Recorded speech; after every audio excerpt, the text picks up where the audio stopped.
मोहतरम नाज़रीन अस्सलामु अलैकुम रहमतुल्लाहि व बरकातहू। आप देख रहे हैं परवाज़ टीवी। ख़बरनामे में आपका इस्तक़बाल है। तो आइए ख़बरों का आगाज़ करते हैं हदीस मुबारका से। रसूलुल्लाह सल्लल्लाहु अलैहि वसल्लम ने फरमाया, हालत नींद में नमाज में ताख़ीर हो जाने पर कोई तक़सीर व गुनाह नहीं। तक़सीर तो महज हालत बेदारी में नमाज मौखर करने में है।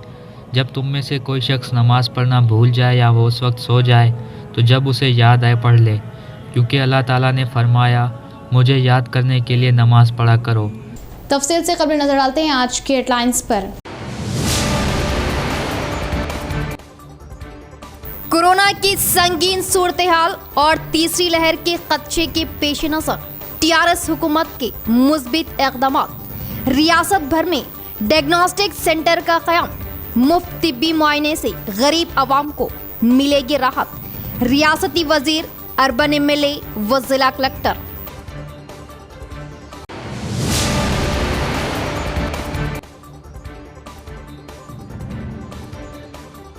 नाजायज शौकों को पूरा करने नौजवान बने chain snatcher.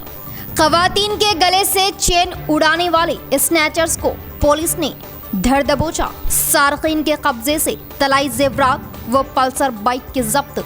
ACP Venkatesh Varlu की प्रेस कॉन्फ्रेंस।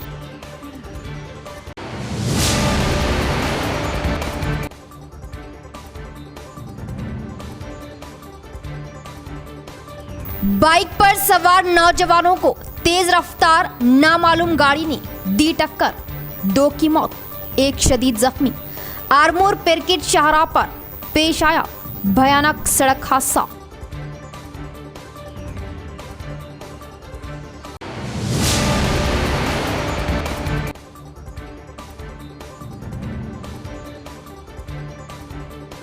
मामूली बारिश के बाद बोधन रोड शहर की अहम सड़क झील व गंदगी के ढेर में तब्दील। सालों से यही हाल, जिम्मेदार कौन? अहम सवाल।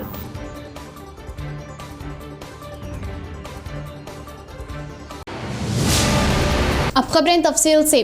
रियासत की गरीब आवाम के लिए रियासत भर में डायग्नोस्टिक सेंटर का क़याम। 5 करोड़ की लागत से ज़िले के हर पीएचसी सेंटर में डायग्नोस्टिक सेंटर का क़याम।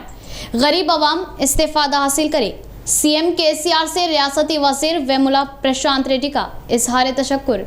ज़िले के सरकारी अस्पताल में डायग्नोस्टिक सेंटर का रियासती वज़ीर वेमुला प्रशांत रेड्डी, अर्बन एमएलए बिगाला गणेश गुप्ता के हाथों आगाज़ अमल में आया। इस मौके पर रियासती वज़ीर ने बात करते हुए बताया कि गरीबों के तिब्बी इलाज के खर्च में कमी के लिए रियासत भर के सरकारी अस्पताल में मुफ्त टेस्ट सेंटर्स कायम किए जा रहे। गरीब आवाम किसी भी मर्ज में मुब्तला होने पर खानगी दवाखानों में बेजा खर्च करती है। किसी भी टेस्ट के लिए हज़ारों रुपये खर्च करना पड़ता है। गरीबों के इस परेशानी को कम करने के लिए रियासत के हर ज़िले में 5 करोड़ की लागत से मुफ्त डायग्नोस्टिक सेंटर्स का क़याम अमल में लाया जा रहा। हर पीएचसी सेंटर में मुफ्त टेस्ट किए जाएंगे। अवाम प्राइवेट अस्पताल में जाकर अपनी सेहत के मुतालिक लाखों रुपये खर्च करने के बजाय सरकारी अस्पतालों से इस्तेफादा हासिल करने की वेमुला प्रशांत रेड्डी ने अवाम से ख्वाहिश जाहिर की। सीएम केसीआर की दिलचस्पियों से गरीब आवाम के लिए सरकारी अस्पतालों में 57 अक़साम के मुफ्त टेस्ट किए जाने के लिए डायग्नोस्टिक सेंटरों का क़याम करना तारीख़ में एक अहमियत रखता है। प्राइवेट दवाखानों के माली बोझ से गरीब आवाम सरकारी दवाखानों के डायग्नोस्टिक सेंटरों से मुस्तफ़ीद हो। इस प्रोग्राम में इनके हमरा ZP chairman D Vithal Rao, MLC VG Goud वो दिगर भी मौजूद थे। పేద ప్రజలకు అందించారు। ఇవాళ తెలంగాణ డయాగ్నోస్టిక్ సెంటర్ పేరు మీద ఇవాళ నిజామాబాద్ జిల్లా ప్రభుత్వ ఆసుపత్రిలో దాదాపు 5 కోట్ల రూపాయలతో మిషనరీ కొని ఇవాళ డయాగ్నోస్టిక్ సెంటర్ని ఏర్పాటు చేయడం జరిగింది। ఇది అత్యాధునిక సాంకేతిక పరిజ్ఞానంతో కూడినటువంటి మిషన్లు ఈ డయాగ్నోస్టిక్ సెంటర్లో ఏర్పాటు చేయడం జరిగింది। రోజుకు వేల పరీక్షలు చేసే విధంగా ఇవాళ ఈ సెంటర్ను ఏర్పాటు చేయడం జరిగింది. అంటే గౌరవ ముఖ్యమంత్రి గారి ఆలోచనల ప్రకారం ఒక పేద మనిషి తను అనారోగ్యం పాలైతే बांसवाड़ा हल्के के ओहदेदारों और कायदीन से रियासती स्पीकर पोचाराम श्रीनिवास रेड्डी व भास्कर रेड्डी की वीडियो कॉन्फ्रेंस हर फर्द को कोरोना वबा की टीका अंदाजी पर जोर दे रियासती स्पीकर पोचाराम श्रीनिवास रेड्डी का बयान। कामारेड्डी जिला बांसवाड़ा हल्के वो अतराफ के मंडल ओहदेदारों और कायदीन के साथ स्पीकर पोचाराम श्रीनिवास रेड्डी ने वीडियो का लाइव कॉन्फ्रेंस मुनाकिद किया। इस मौके पर इनके हमरा डीसीसीबी चेयरमैन पोचाराम भास्कर रेड्डी भी मौजूद थे। इस मौके पर उन्होंने लॉकडाउन की अमलावरी का जायज़ा लिया और कहा कि कोरोना वबा केसेस में काफ़ी हद तक कमी वाक़ई हुई। कहा कि गांव में लॉकडाउन पर सख्ती से अमलावरी करे और कायदीन शौर बेदारी मुहिम चलाते रहे। वैक्सीन के ज़रिए आवाम के जानों की हिफाजत के लिए टीका अहम व ज़रूरी है। इसके बाद उन्होंने मंडल और गांव में तामीर किए जाने वाले डबल बेडरूम के बारे में मालूमात हासिल की और कहा कि डबल बेडरूम की तामीर के लिए ज़रूरी अशिया जल्द से जल्द पहुंचाए और डबल बेडरूम तामीर होने तक अवाम व ओहदेदार ताउन करे। వారు జూన్ 24-25 తారీఖు నాటు మొదలైతుంది. మళ్ళీ అక్టోబర్ 15 తారీఖు తర్వాత రెండో పంటకు నార్మల్ పోసుకోవడానికి నవంబర్ మొదటి వారంలో నార్మల్ పోసుకుంటే మార్చి 15 తారీఖు కోతలైపోతాయి. అటువంటి రైతులకు ఎన్ని లాభాలు ఉంటాయంటే వడగళ్ల వాన బాధ ఉండదు, అకాల వర్షాల బాధ ఉండదు, తుఫాన్ల బాధ ఉండదు. మరొక ముఖ్యది మొదటి పంట వస్తుంది కాబట్టి కొనుగోలు కేంద్రాలలో కూడా చివరిలో ఏ బాధలైతే మనం ఎదుర్కొన్నామో మొదట ఈ బాధలు ఉన్నాయి, లారీలు దొరుకుతాయి. కరోనా బారి నుంచి తప్పించుకోవడానికి మాస్కులు ధరించాల్సిన పని ఉంది. తప్పనిసరిగా ప్రతి ఒక్కరూ మాస్క్ ధరించుకుని బయటకు రావాలి, మాస్క్ ధరించుకునే మాట్లాడాలి, మాస్క్ ధరించుకునే తిరగాలి. నంబర్ 1. నంబర్ 2, वैक्सीनेशन ग्राम सरपंच मुख्य नायक। रियासत में 8 तारीख को कैबिनेट मीटिंग का इनेकाद मुतवक्के। ज़रूरी कामों, प्रोजेक्टों और अहम मसाइल को लेकर वुज़रा के साथ मुशावरत की जाएगी। इस माह की 8 तारीख को सीएम केसीआर की सदारत में रियासत के अहम मसलों को लेकर मीटिंग मुनाकिद किए जाने के इम्कानात रोशन हैं, जिसमें रियासत में कोरोना वबा, ज़िले के आबपाशी, किसानों के लिए राइतु बंधु प्रोग्राम और लॉकडाउन के हालात और रियासती माली हालत के मुतालिक अहम वज़ीरों के ज़रिए मुशावरत की जाएगी। मौसम बारिश के हालात को लेकर प्रोजेक्टों के कामों में कहां तक तरक्की हुई और राइतु बंधु प्रोग्राम कहां तक मुकम्मल है और नकली बीज व नकली फर्टिलाइज़र की रोकथाम में लिए जाने वाले इक़दामात और कोरोना की तीसरी लहर को किस तरह रोका जा सकता है, इस मसलों को लेकर अहम मुशावरत की जाएगी। रियासत के 19 ज़िलों में 19 डायग्नोस्टिक सेंटरों का आगाज़ करने के लिए हुकूमत पूरी तरह तैयार है, जिसे 9 जून को सीएम केसीआर और तमाम वुज़रा के हाथों इन डायग्नोस्टिक सेंटरों का आगाज़ किया जाएगा। कोरोना की तीसरी लहर की रोकथाम में वुज़रा को अहम रोल अदा करने और लॉकडाउन के मुतालिक अहम मुशावरत की जाएगी। जिले में कोरोना वबा की रोकथाम में अहम रोल अदा करने वाले डॉक्टरों की सताइश। कोरोना की तीसरी लहर को लेकर बच्चों के जानों की हिफाजत के लिए डॉक्टर्स इंसानियत के तहत खिदमत अंजाम दे। रियासती वजीर वेमुला प्रशांत रेड्डी का बयान। जिला कलेक्टर की प्रगति भवन में कोरोना वबा की तीसरी लहर को लेकर बच्चों के डॉक्टर्स एसोसिएशन और IMS एसोसिएशन के हमरा रियासती वजीर वेमुला प्रशांत रेड्डी की सदारत में मीटिंग मुनाकिद की गई, जिसमें अर्बन MLA बिगाला गणेश गुप्ता भी मौजूद थे। कोरोना वबा की तीसरी लहर और इसकी रोकथाम के मुतालिक मालूमात हासिल की और ब्लैक फंगस की बीमारी से मुतालिक भी वजीर वेमुला प्रशांत रेड्डी ने बात करते हुए बताया कि कोई भी बीमारी आने पर रियासती हुकूमत पूरी तरह इन बीमारियों के मुकाबले के लिए तैयार है और इंसानियत के तकाज़े को लेकर आवाम की पूरी खिदमत करने के लिए तैयार है। कोरोना की तीसरी लहर में बच्चों पर होने वाले मुसीर असरात को लेकर हुकूमत इसकी रोकथाम के लिए पूरी तरह कमर बस्ता है। इस लहर के दौरान बच्चों को किसी भी किस्म की तकलीफ होने पर बच्चों के डॉक्टर पहले मुतहर्रिक होते हुए इंसानियत के नाते बच्चों के जानों को बचाए और उनका इलाज करे, क्योंकि सरकारी दवाखानों में तमाम सहूलियात आरास्ता की गई है। ज़िले में ब्लैक फंगस फ़िलहाल कम है। ज़िले में बच्चों की सेहत के मुतालिक किसी भी किस्म की तकलीफ न होने पाए और आवाम में कोरोना की तीसरी लहर के मुतालिक शौर बेदारी लाए। इस मौके पर अर्बन एमएलए बिगाला गणेश गुप्ता ने बात करते हुए बताया कि कोरोना की तीसरी लहर बच्चों के सेहत पर असर होने से पहले हम सब चौकन्ना हो जाए और बच्चों पर गहरी नज़र रखें। वेंटिलेटर्स व ऑक्सीजन और दवाओं को पहले से तैयार कर ले। इस मौके पर ज़िला कलेक्टर ने बात करते हुए ज़िले में हर शख्स को वैक्सीन लेने का मशवरा दिया और कहा कि ज़िले में कोरोना की पहली लहर, दूसरी लहर और ब्लैक फंगस जैसी बीमारी आने पर डॉक्टरों की खिदमत को भुलाया नहीं जा सकता। Government general hospital superintendent doctor Pratima Raj ने ज़िला तिब्बी अमले की सताइश की।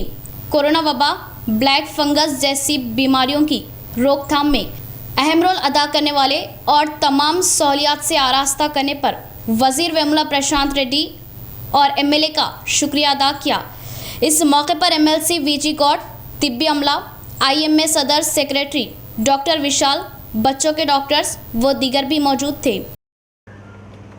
ఆక్సిజన్ బెడ్స్ పెంచుకున్నాం, గణనీయంగా పెంచుకున్నాం, ఐసీయూస్ కూడా చేసుకుంటున్నాం, ఆక్సిజన్ ప్లాంట్స్ కూడా పెంచుకుంటున్నాం.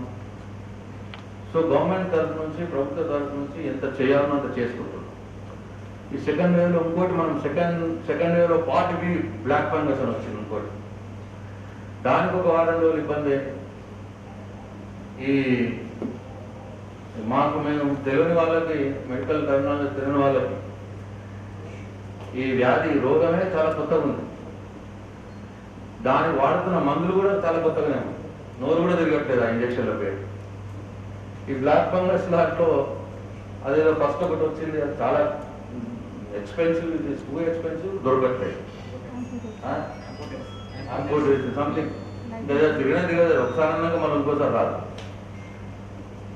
తర్వాత మా గవర్నమెంట్లో మళ్ళీ గవర్నమెంట్ ఒక మెడికల్ ప్రోటోకాల్ ఒకటి ఇచ్చింది. మళ్ళీ అది ఆ ఇంజక్షన్ బదులు వేరే ఇంజక్షన్ వాడతాం. 5 ఇంజక్షన్స్ పర్ డే బదులు 1 ఇంజక్షన్ పర్ డే వాడే ఉన్న నడిచిపోతుంది బ్లాక్ ఫంగస్.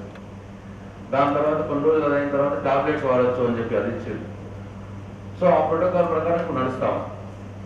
అండ్ మనం we should be grateful that the first शहर की अहम और हमेशा मसरूफ़ रहने वाली अहम सड़क बोधन रोड, जो मामूली बारिश के बाद झील में तब्दील, चंद मिनटों की बारिश, ये सड़क झील और गंदगी का मंजर पेश करती है और सवारियों की आमदो रफ्त ठप, दुकानदारों और आवाम को शदीद मुश्किलात। कई बरसों से इस सड़क से पानी की निकासी का मसला हल नहीं हो पाया। इसका जिम्मेदार कौन? ओहदेदारान, गलत प्लानिंग या अवामी मुंतखबा नुमाइंदे? कोई भी इस मसले पर तवज्जो क्यों नहीं देते? अहम सवाल। शहर की बोधन रोड का शुमार अहम तरीन शाहराहों में होता है और इस सड़क पर हमेशा रात व दिन ट्रैफिक की आमदोरफ्त जारी रहती है और ये अखिलती इलाके की अहम सड़क है। लेकिन महबूब सुबहानी चिल्लेता खुज्जा कॉलोनी चौरास्ते तक ये सड़क मामूली बारिश के बाद गंदगी व ताफुन का अड्डा और झील में तब्दील हो जाती है।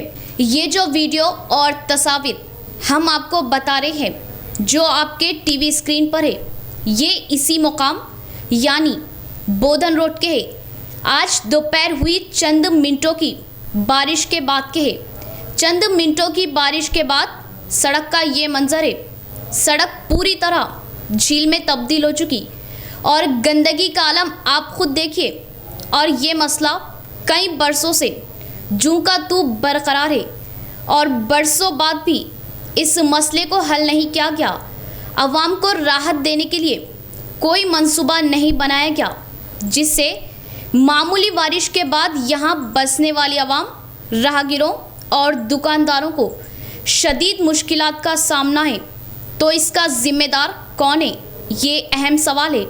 15 मिनट की बारिश पे निज़ामाबाद के मेन रोड का, घरों को जाने के वास्ते तकलीफ़ है। 15 मिनट की बारिश पे पूरा पानी, देखो आप कितना पानी भरेगा, जा नहीं सक रहे यहाँ से। छोटे छोटे बच्चे, पहले एक लॉकडाउन का मसला है, लॉकडाउन की तरफ से दुनिया की परेशानी है। ये हालात ऐसे हो रहे, पानी सिर्फ 15 मिनट पानी पड़ा तो ये हालात है। आगे चल के आगे बारिश होने वाला है, बारिश में क्या हालात रहेंगे, हम लोग को जाने को आने को तकलीफ़ हो रही। घरों में छोटे छोटे बच्चे, कुछ ड्रेनेज वगैरह के लिए साफ़ सफाई नहीं है, इसको ज़रा बारिश से पहले, आने से पहले ज़रा साफ़ सफाई कराए तो। और बल्दिया वालों से गुजारिश है कि मेरी ये ड्रेनेज वगैरह साफ़ वगैरह हो गए तो अच्छा रहता। ये हालात देखिए आप लोग, इधर मच्छर वगैरह, अभी बच्चों के हालात ख़राब है, बुखारा वगैरह आ रहे सो है। चंद मिनटों की बारिश, बरक़ी गुल, देर रात, सुबह सादिक या दोपहर, किसी भी वक्त बिजली गुल। बिजली की आंख मिचौली से अवाम, बिलखुसूस अक़लियती इलाके के अवाम परेशान। बरक़ी जाने के डर से अवाम रहमत वाली बारिश की दुआ तक करने से खौफ करती है। ऐसी क्या तकनीकी खराबी हो जाती है कि बरक़ी काम इसको सालों से दुरुस्त नहीं कर पाते, या यूं कहे कि वो करना नहीं चाहते। चैन की नींद भी बरक़ी कटौती की वजह से हराम हो चुकी।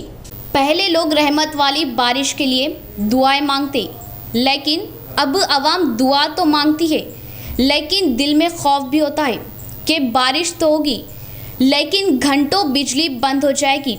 ये हाल बरक़ी का है। ख़ासकर शहर के अक़लियती इलाके, ऑटो नगर, हबीब नगर और मालापल्ली के इलाक़ों में बरक़ी कटौती रोज़ का मामूल है। दिन हो या रात, किसी भी वक्त बेवजह बिजली चली जाती है और घंटों कोई पता नहीं रहता।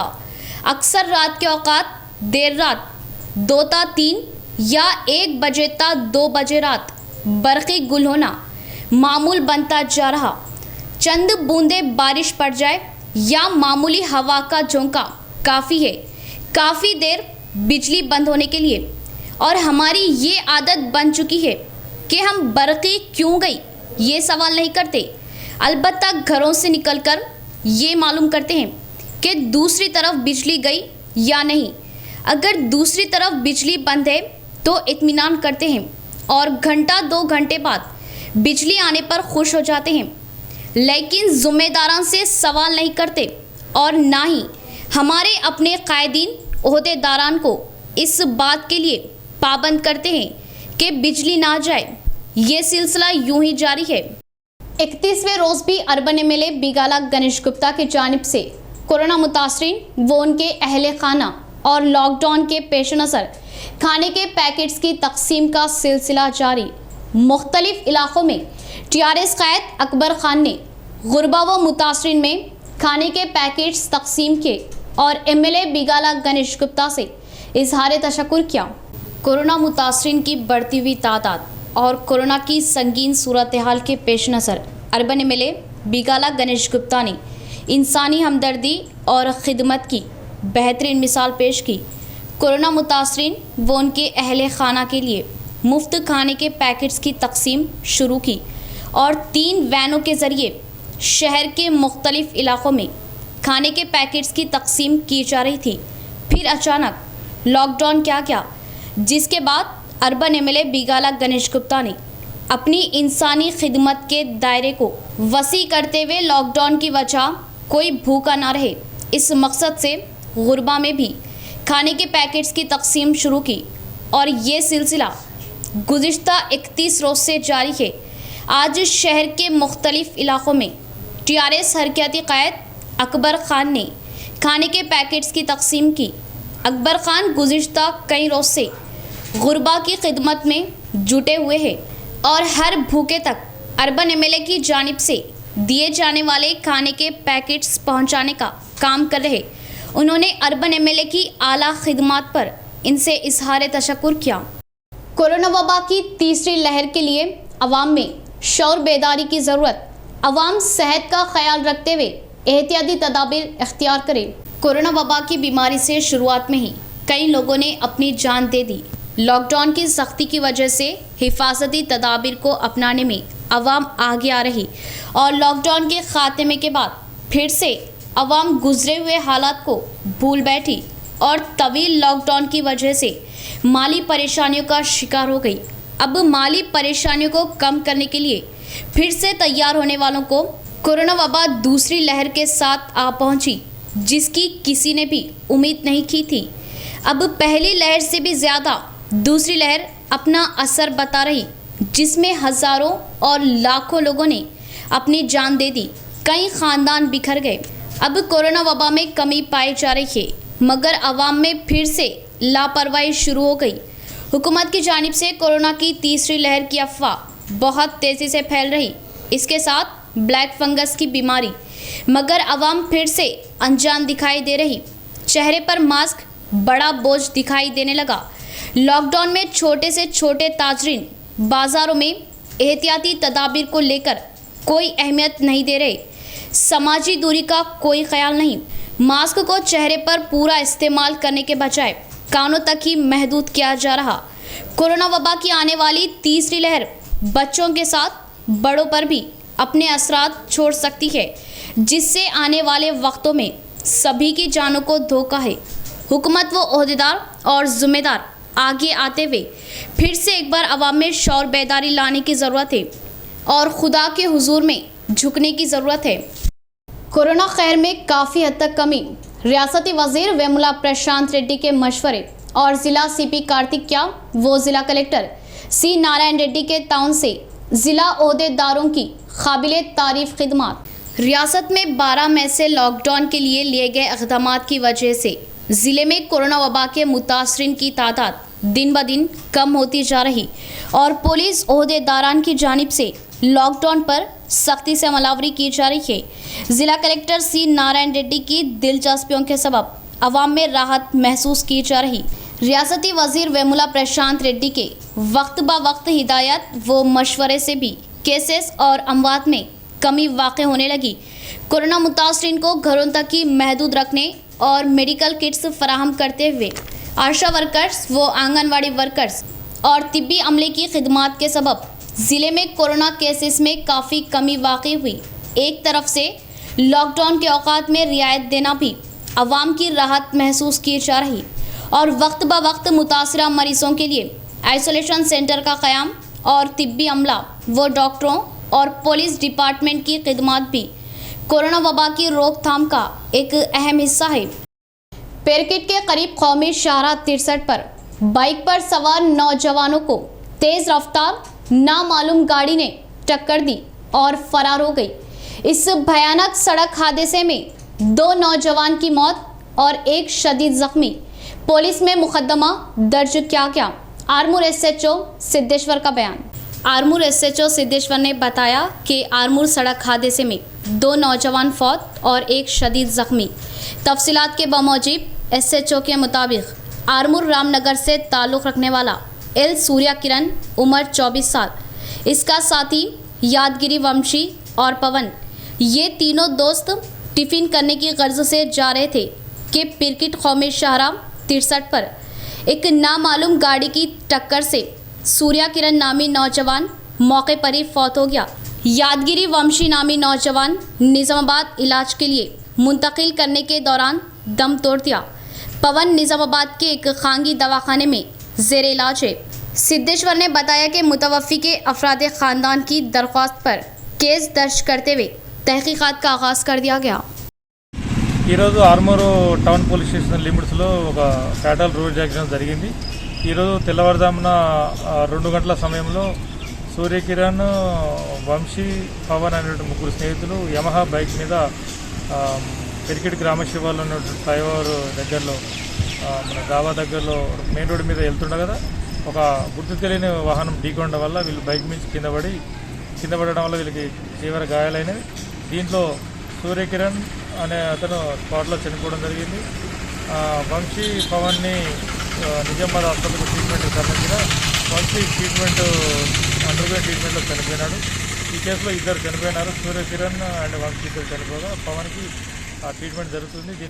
गलत आदतों और गलत शौकों को पूरा करने के लिए 2 दोस्तों ने चोरियों का सहारा लिया।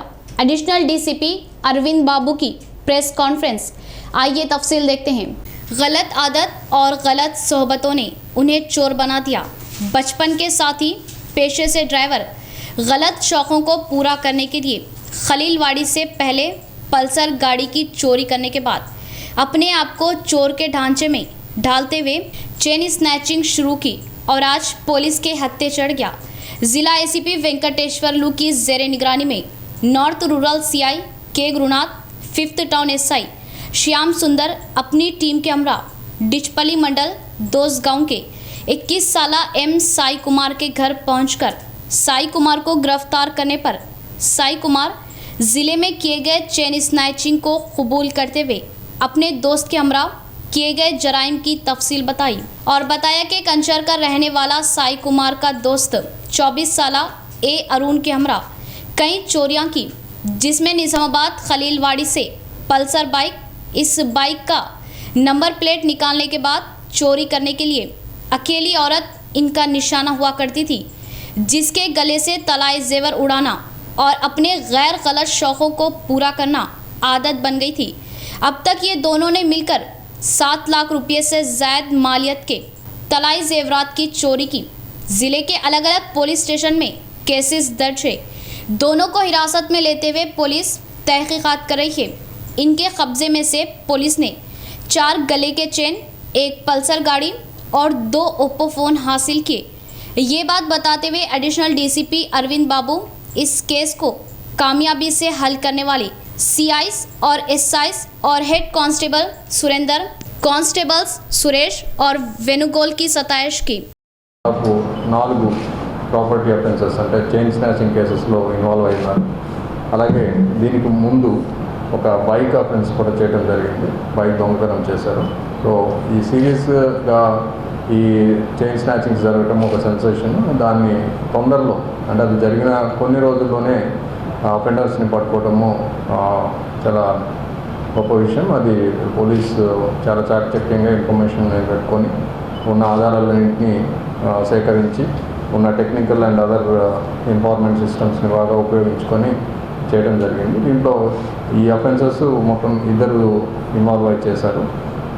మొదటిగా ఒక బైక్ని థెఫ్ట్ చేశారు. అలాగే ఆ బైక్ని యూజ్ చేసుకొని 4 పోలీస్ స్టేషన్స్ లిమిట్స్లో అంటే మొట్టమొదటి అఫెన్స్ ఇది 2 టౌన్ పోలీస్ స్టేషన్ లిమిట్లో జరిగింది. ఆ తర్వాత next day 3 town police station లిమిట్స్లో చేయడం జరిగింది. ఆ తర్వాత ఒక డే గ్యాప్లో వేల్పూర్లోనూ అదే రోజు तैराकी के शौक ने एक और नौजवान की जान ले ली। शिवाजी नगर का रहने वाला लुकेश इंटरमीडिएट का तालिब इल्म तैराकी के दौरान तालाब में डूब जाने से फौत हो गया। गौताखोरों की मदद से नाश को बाहर निकाला गया। कल रात इंटरमीडिएट तालिब इल्म लोकेश की तालाब में डूबने से मौत हो गई। बताया जाता है कि 3 दोस्त मल्लारम डेंटल कॉलेज के करीब तालाब में पानी नहाने गए, जिसमें शिवाजी नगर के रहने वाले लोकेश को तैराकी न आने पर तालाब में गर्क हो गया। पुलिस ने रेस्क्यू टीम के जरिए कल शाम तलाश करने पर तारीकी की वजह से पानी में लोकेश का कोई पता ना चल सका।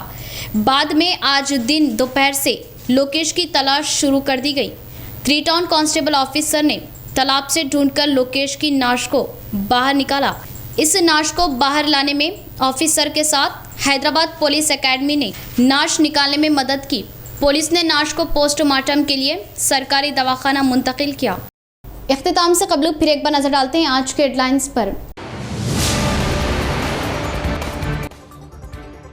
कोरोना की संगीन सूरत हाल और तीसरी लहर के खदशे के पेश नजर टीआरएस हुकूमत के मुस्बित इक़दामात। रियासत भर में डायग्नोस्टिक सेंटर का क़याम।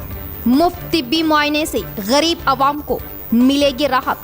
रियासती वजीर, अर्बन एमएलए व जिला कलेक्टर।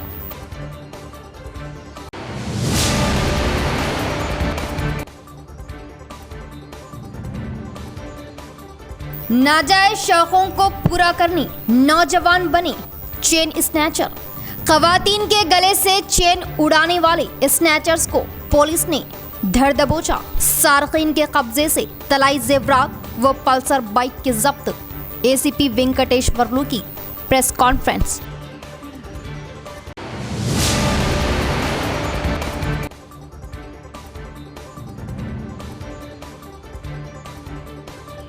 बाइक पर सवार नौजवानों को तेज रफ्तार नामालूम गाड़ी ने दी टक्कर।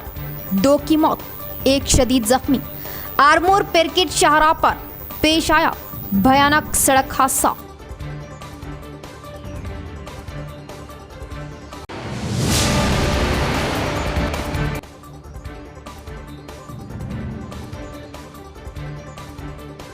मामूली बारिश के बाद बोधन रोड शहर की अहम सड़क झील व गंदगी के ढेर में तब्दील। सालों से यही हाल, जिम्मेदार कौन? अहम सवाल।